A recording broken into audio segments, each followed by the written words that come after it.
नमस्ते दोस्तों, मेरा नाम गायत्री है। मेरे 2 बच्चे हैं, एक बेटी और एक बेटा। मेरे दोनों बच्चों की शादी हो चुकी है। मेरा बेटा ज्यादातर नौकरी के कारण बाहर रहता है, जबकि मेरी बेटी और बहू मेरे पास ही रहती है। मेरे बेटे की शादी को 4 साल और बेटी की शादी को 2 साल हो चुके हैं। एक दिन मेरी बेटी शालिनी ने फोन करके बताया कि उसके पति की नौकरी चली गई है। इससे उनकी मुश्किलें बढ़ गई थी। मैंने तुरंत उसे अपने घर बुलाने का फैसला किया ताकि मैं उसकी मदद कर सकूं। अगले दिन वह मुझसे मिलने आई। उसके चेहरे पर तनाव साफ दिख रहा था। मैंने उससे कहा कि जब तक दामाद को नई नौकरी नहीं मिल जाती तब तक वे दोनों यहीं रहें। लेकिन इसके बाद मेरी बहू का शालिनी के प्रति व्यवहार बदलने लगा। उसकी सहानुभूति कम होती गई। एक दिन गुस्से में मैंने बहू से कहा कि अगर उसे मेरी बेटी से कोई परेशानी है तो वह अपने घर चली जाए। मेरे इन शब्दों से वो नाराज हो गई और तुरंत अपना बैग पैक करके अपने मायके चली गई। उसके जाने के बाद शालिनी घर में पहले की तरह सहज हो गई। कुछ दिन बाद दामाद जी अचानक मेरे कमरे में आ गए। उस वक्त मैं अपनी अलमारी से कपड़े निकाल रही थी, क्योंकि मुझे एक दोस्त के बेटे की शादी में जाना था। मैंने कुछ साड़ियाँ अलग रखी थी और एक साड़ी का ब्लाउज ट्राई कर रही थी। तभी दामाद जी बिना दरवाजा खटखटाए कमरे में आ गए। उन्हें देखकर मैंने तुरंत अपना चेहरा दूसरी ओर कर लिया। ये सब इतनी जल्दी हुआ कि मुझे और दामाद जी दोनों को असहज महसूस हुआ।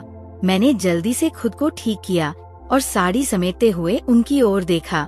चूँकि मैं घर में बहू के साथ अकेले रहती थी, इसलिए मुझे दरवाजा लॉक करने की आदत नहीं थी।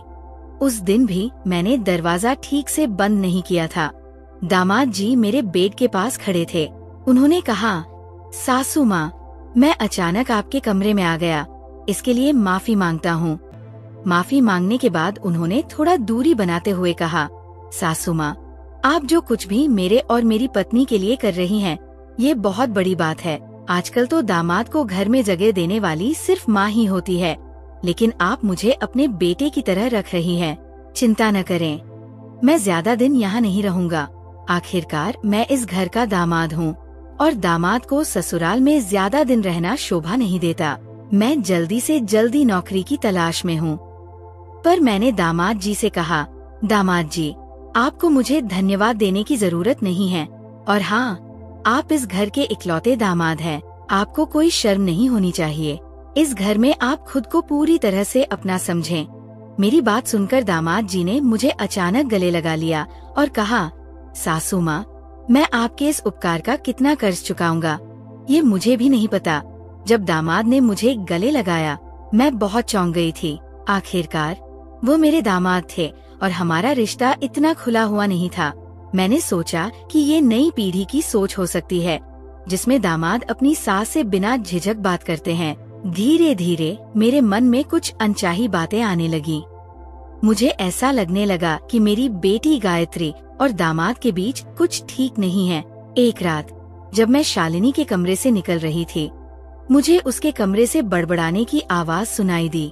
मुझे यकीन था कि उनके बीच कोई विवाद चल रहा है। ये सुनकर मैं धीरे से उनके कमरे में गई।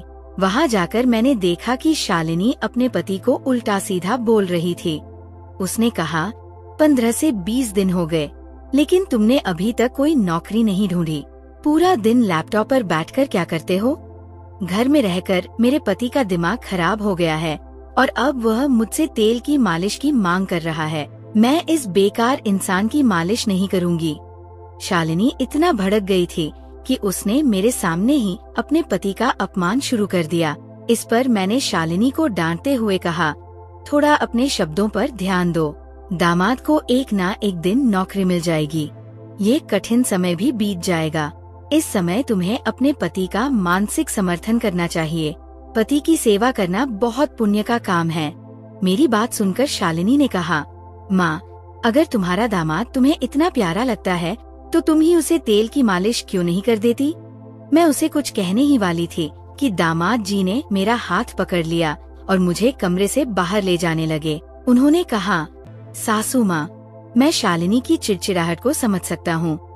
मेरे जैसे व्यक्ति को घर में बैठना शोभा नहीं देता, लेकिन मैं भी क्या करूँ? मेरे पूरे प्रयास के बावजूद मेरी किस्मत खराब है। बात करते करते दामाद जी की आंखों में आंसू आ गए। मैंने कहा, दामाद जी, आप हिम्मत मत हारिए, सब कुछ ठीक हो जाएगा। फिर मैंने कहा, आप इस बेड के किनारे बैठिए, मैं आपको तेल की मालिश कर देती हूँ। इससे आपका मन शांत हो जाएगा और आपको अच्छी नींद आएगी। मैंने दामाद जी के सिर की मालिश शुरू कर दी। कुछ ही मिनटों में दामाद जी ने मेरा हाथ पकड़ लिया और उसे अपने कंधों पर घुमाने लगे। उन्होंने कहा, सासू माँ, आपके हाथों में तो सचमुच जादू है। कुछ ही मिनटों में मेरे सिर का तनाव दूर हो गया। क्या आप मेरी गर्दन पर भी थोड़ा तेल लगाकर मालिश कर देंगी? जब मैंने उनके कंधों पर हाथ फेरा तो मुझे थोड़ी लज्जा महसूस हुई। मैंने बहाना बनाया कि मेरा हाथ दुख रहा है और तुरंत उनसे थोड़ा दूर हो गई। कुछ दिनों बाद मेरे दामाद को नौकरी मिल गई। नौकरी मिलने के 2-3 दिन बाद शालिनी ने बताया कि वह गर्भवती है। मेरी बेटी शालिनी और दामाद अपने घर जाने की तैयारी कर रहे थे, लेकिन मैंने उन्हें कुछ दिन और रुकने के लिए मना लिया। शालिनी की खुशखबरी सुनकर मैंने ठान लिया था कि मुझे उसे कुछ और दिनों तक अपने पास रखना चाहिए। लेकिन उन दिनों मैंने देखा कि शालिनी की तबीयत ठीक नहीं थी। मेरी बेटी और दामाद अलग अलग रहते थे और शालिनी की ऐसी हालत देखकर मैं उसे अकेले नहीं जाने दे सकती थी। मेरे मन में सवाल था कि क्या वह अकेले अपने पति के लिए घर का काम कर पाएगी। इसलिए मैंने तय किया कि जब तक शालिनी पूरी तरह ठीक नहीं हो जाती तब तक उसे मेरे पास रहना चाहिए। दिन बीतते गए और दामाद जी ऑफिस जाने लगे। सुबह सुबह मैं उनके लिए टिफिन तैयार करती थी। जिस तरह मैं उनका ख्याल रखती थी, उन्होंने भी मेरा ध्यान रखना शुरू कर दिया। शाम को जब दामाद जी ऑफिस से थककर लौटते तो रात के खाने में मेरी मदद करते। देखते देखते मेरी बेटी और दामाद के यहाँ आए 1 महीना हो गया। गर्भावस्था के कारण शालिनी को मितली होने लगी थी। दामाद जी को इस बारे में ज्यादा जानकारी नहीं थी और इसी वजह से उनके बीच झगड़े होने लगे। हर दिन मैं उनकी बहस सुनती थी, लेकिन मैंने सोचा कि यह तो आम पति पत्नी की बातें हैं, इसलिए मैंने ज्यादा ध्यान नहीं दिया। लेकिन एक दिन दामाद जी रात को मेरे कमरे में आए और बोले, सासू माँ, अब मैं शालिनी के साथ एक ही कमरे में एक बिस्तर पर नहीं सो सकता। अगर मेरा हाथ भी उसे छू जाता है तो वो तुरंत चिड़चिड़ाने लगती है। उसकी इस चिड़चिड़ाहट की वजह से मुझे रात भर नींद नहीं आती। पिछले 3-4 दिनों से ऑफिस में काम करते करते मेरी आंखें भारी हो गई हैं। मैंने दामाद जी से कहा, दामाद जी, शालिनी जिस स्थिति में है उसमें कभी कभी महिलाओं का चिड़चिड़ापन बढ़ जाता है, तुम्हें उसे समझना चाहिए। मैंने उन्हें सलाह दी कि वे अपनी पत्नी को समझें, लेकिन उन्होंने कहा, मैं उसे समझता हूँ, लेकिन अब मेरे आराम का भी सवाल है। अगर मैं ठीक से आराम नहीं कर पाया तो नौकरी सही से नहीं कर पाऊंगा। फिर उन्होंने कहा, सासू माँ, अगर आपको कोई आपत्ति न हो तो क्या मैं आज आपके कमरे में सो सकता हूँ? मैंने तुरंत हाँ नहीं कहा, लेकिन मैंने देखा कि दामाद जी के पास मुझसे मदद मांगने के सिवा कोई और रास्ता नहीं था। इसलिए मैंने बिना किसी संदेह के उन्हें मेरे कमरे में सोने की इजाजत दे दी।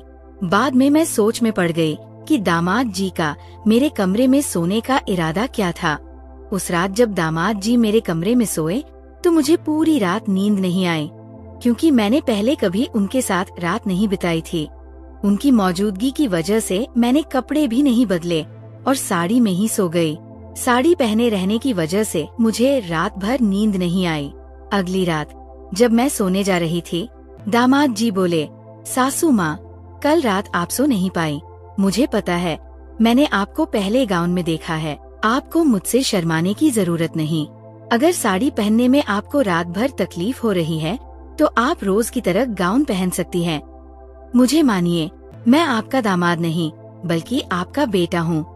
ये सच था कि रात भर साड़ी पहनने के कारण मुझे नींद नहीं आई थी और आज मैं नहीं चाहती थी कि फिर से रात भर जागती रहूं। इसलिए मैंने कपड़े बदल लिए। जब मैं चेंज करके आई तो दामाद ने मुझे गाउन में देखकर कहा, वाह सासू माँ, इन कपड़ों में आप बिल्कुल भी मेरी सासू माँ की तरह नहीं लग रही। आपने खुद को बहुत अच्छे से सजा रखा है। उनकी इस बात पर मैं मुस्कुराते हुए अपनी जगह पर सोने चली गई। अगले दिन सुबह मैंने नाश्ता किया और किचन में बर्तन साफ करने के बाद नहाने के लिए बाथरूम गई। जैसे ही मैं बाथरूम में गई, साबुन के पानी की वजह से मेरे पैर फिसल गए और मैं जमीन पर गिर गई। गिरते ही मेरी कमर में दर्द होने लगा और मुझे उठने में परेशानी होने लगी। मैंने शालिनी को आवाज दी, लेकिन वह अपने कमरे से नहीं आई। फिर दामाद जी दौड़ते हुए मेरे कमरे में आए। उन्होंने मुझे गिरा हुआ देखा। वह तुरंत दौड़ते हुए मुझे उठाकर अपने बेड पर ले गए। उस समय मेरी कमर में बहुत दर्द हो रहा था। दामाद जी ने तुरंत मेरे लिए गर्म पानी की बोतल लाकर दी। मैंने देखा कि वो ऑफिस जाने के लिए निकलने वाले थे, लेकिन मेरी मदद करते समय उन्होंने अपने ऑफिस के कपड़ों को भी भिगो दिया था। दामाद जी ने मुझे मदद करते समय एक पल के लिए भी पीछे मुड़कर नहीं देखा। शालिनी कुछ समय बाद मेरे कमरे में आई थी, लेकिन क्योंकि वो गर्भवती थी, वो मेरी मदद नहीं कर पाई। मेरी बेटी के आने का इंतजार करने के बजाय दामाद जी ने मेरी मदद की। उन्होंने मुझे अस्पताल ले जाने की कोशिश की, लेकिन मैंने उनसे कहा कि कुछ दिनों में मेरा दर्द ठीक हो जाएगा, थोड़े आराम से सब ठीक हो जाएगा। मेरी बात सुनकर दामाद जी रुक गए और ऑफिस जाते समय शालिनी से कहा, जब तक मैं घर नहीं आता, सासू माँ का अच्छे से ख्याल रखना। शाम को घर वापस आने पर दामाद जी ने खुद ही खाना बनाया, क्योंकि शालिनी को परेशानी हो रही थी। इस वजह से वो किचन में कदम नहीं रख पा रही थी। रात में जब दामाद मेरे कमरे में सोने के लिए आए, तब उन्होंने देखा कि मैं अपनी कमर को पकड़े बैठी हुई हूँ। दामाद जी बाम लेकर आए और कहा, सासू माँ, मैं आपको थोड़ा बाम लगा देता हूँ, इससे आपका दर्द ठीक हो जाएगा। मुझे दामाद से मदद मांगने में बहुत झिझक हो रही थी, लेकिन उन्होंने बहुत जोर दिया। उन्होंने कहा, शालिनी तो गर्भवती है, इसलिए वो आपकी ज्यादा सेवा नहीं कर पाएगी। ये सब भगवान ने आपके दामाद को आपकी सेवा करने के लिए ही किया है। मैंने लाख कोशिश की कि मैं दामाद जी से मदद न लूं, लेकिन उन्होंने मुझे बाम लगाना शुरू कर दिया। जिस तरह से उन्होंने मेरी कमर पर हाथ से बाम लगाया, वो सब कुछ अलग सा लग रहा था। धीरे धीरे मुझे नींद आने लगी। जब बार बार दामाद का स्पर्श होता तो मैं समझ नहीं पाई। आधी रात जब मेरी आँख खुली, तब मैंने देखा कि दामाद जी मेरे बहुत करीब सोए हुए हैं। इतना ही नहीं, बल्कि हमारी दोनों की चादर भी एक हो गई थी। मैंने तुरंत दामाद जी से दूर जाने की कोशिश की, लेकिन इधर उधर सरकते समय मेरी कमर फिर से दर्द करने लगी और मेरे मुंह से आवाज निकल गई। मेरी आवाज सुनते ही दामाद जी जाग गए। मुझे ऐसा लगा जैसे वे पहले से ही सोने का नाटक कर रहे थे। मैंने उन्हें तिरस्कार से देखा, लेकिन फिर भी उनके व्यवहार पर ध्यान नहीं दिया। अगले दिन जब मुझे खांसी आई, तो दामाद जी तुरंत मेरी पीठ पर हाथ रगड़ने लगे। मेरी खांसी फौरन रुक गई, लेकिन उनका हाथ मेरी पीठ पर आज भी वैसा ही था। मुझे अब दामाद जी के साथ अपना कमरा साझा करना अच्छा नहीं लग रहा था। उनकी मेरी तरफ की देखभाल अब मुझे कुछ और ही संकेत दे रही थी। दूसरे दिन दोपहर में जब मैं शालिनी के कमरे में गई, तो मैंने उससे कहा, मैं तुम्हारी भाभी को घर बुलाने वाली हूँ। मुझे घर के कामों में दिक्कत हो रही है। अगर बहू घर पर रहेगी तो वो घर का ध्यान रख सकेगी। इस पर मेरी बेटी शालिनी ने कहा, माँ, पिछले कुछ दिनों से तुम्हारा दामाद मेरे बजाय तुम्हारा ज्यादा ख्याल रख रहा है। फिर भी तुम अपनी बहू और बच्चों को क्यों बुलाना चाहती हो? क्या तुम्हारा दामाद तुम्हारे लिए काफी नहीं है? जो बात मैं कहना चाहती थी वो शालिनी को समझ में नहीं आई। रात में मैंने दामाद जी से बात करने का फैसला किया। जब रात को दामाद जी कमरे में आए, तो मैंने उनसे कहा, आज से तुम शालिनी के साथ उसके कमरे में सोया करो, उसे अकेले सोने के लिए मत छोड़ो। कुछ दिनों में मेरी बहू वापस आ जाएगी, तब तक वह मेरे कमरे में सोया करेगी। इस पर दामाद जी ने कहा, सासू माँ, मैं आपकी देखभाल कर रहा हूँ, आपने मुझे पराया समझ लिया है। इतना कहकर वे कमरे से बाहर निकल गए। शायद उन्हें मेरी बात पर नाराजगी हुई थी। मैं धीरे धीरे कदम बढ़ाते हुए दामाद जी को समझाने के लिए अपने कमरे से बाहर निकली। दामाद जी शालिनी के कमरे में थे। जैसे ही मैं उनके कमरे के बाहर पहुंची, मैंने उनकी और मेरी बेटी की बातें सुन ली। शालिनी कह रही थी, जय, तुमसे तो कुछ भी काम नहीं हो रहा। पिछले कुछ दिनों से मैं सब कुछ कर रही हूँ और अब तक मेरी माँ की नजर में तुम अपनी छवि बनाने में असफल हो गए हो। यहाँ रहने के लिए मुझे कितना कुछ करना पड़ रहा है और गर्भवती न होने के बावजूद मैंने गर्भवती होने का नाटक किया है। दामाद चुप थे और शालिनी आगे बोली, क्या तुम्हें याद है कि हमें इस घर को अपने नाम करवाना है? तुम्हारी सैलरी से कुछ भी नहीं होता। तुम्हारे परिवार में 2 कमरे हैं और तुम्हारी माँ के पास भी 2 घर है। मैं चाहती हूँ कि कम से कम एक घर मेरे नाम पर हो और इसके लिए मुझे किसी भी विवाद का सामना नहीं करना पड़े। उसने कहा, माँ ने भैया और भाभी को घर बुलाने की बात की है। अगर मेरी भाभी घर में आ गई तो वो तुरंत मेरा झूठ पकड़ लेगी और अगर माँ को मेरे झूठ का पता चल गया तो वो मुझे इस घर में बिल्कुल भी हिस्सा नहीं देगी। उनकी बातें सुनकर मैं चौंक गई। उन्होंने पिछले कुछ दिनों से मेरे प्रति जो चिंता दिखाई थी वह सब एक दिखावा था। मेरी बेटी शालिनी ने खुद को गर्भवती बताकर मेरी भावनाओं से खेला ताकि वो अपने मायके का घर अपने नाम करवा सके। मैं शांति से वहाँ से अपने कमरे में चली गई। कुछ समय बाद मैंने मना करने के बावजूद देखा कि मेरा दामाद फिर से मेरे कमरे में सोने आ गया। अगले दिन नाश्ते के समय मेरे बेटे और बहू को देखकर मेरा दामाद और शालिनी हैरान रह गए। शालिनी ने पूछा, माँ, तुमने उसे यहाँ क्यों बुलाया? मैंने सोचा कि अब मुझे अपनी बात स्पष्ट करनी चाहिए। मैंने शालिनी के पास जाकर कहा, मैंने रात को तुम्हारी और दामाद के बीच हुई बातें अच्छी तरह सुन ली थी। तुम यहाँ किस मकसद से आई हो, मैं इससे अच्छी तरह वाकिफ हो चुकी हूँ। तुमने मेरी बहू को झूठा साबित किया। इतने दिनों से जो मेरी बहू मेरी देखभाल कर रही थी उसे बिना किसी विश्वास के यहाँ से भगा दिया। तुम मेरी अपनी बेटी हो, लेकिन इस प्रॉपर्टी के लिए तुमने मेरे खिलाफ साजिश की। पैसे के लिए तुमने रिश्तों को भुला दिया। मैंने उनसे कहा, इस घर की एक ईंट भी तुम्हारे नाम नहीं होगी। जो मेरी देखभाल करेगा ये प्रॉपर्टी उसी की होगी। शायद मैं गलत थी जो मैंने तुम्हें शादीशुदा होने के बावजूद बार बार मायके बुलाया। माँ बाप खर्च करते हैं, लेकिन लड़कियों का कर्तव्य खत्म नहीं होता।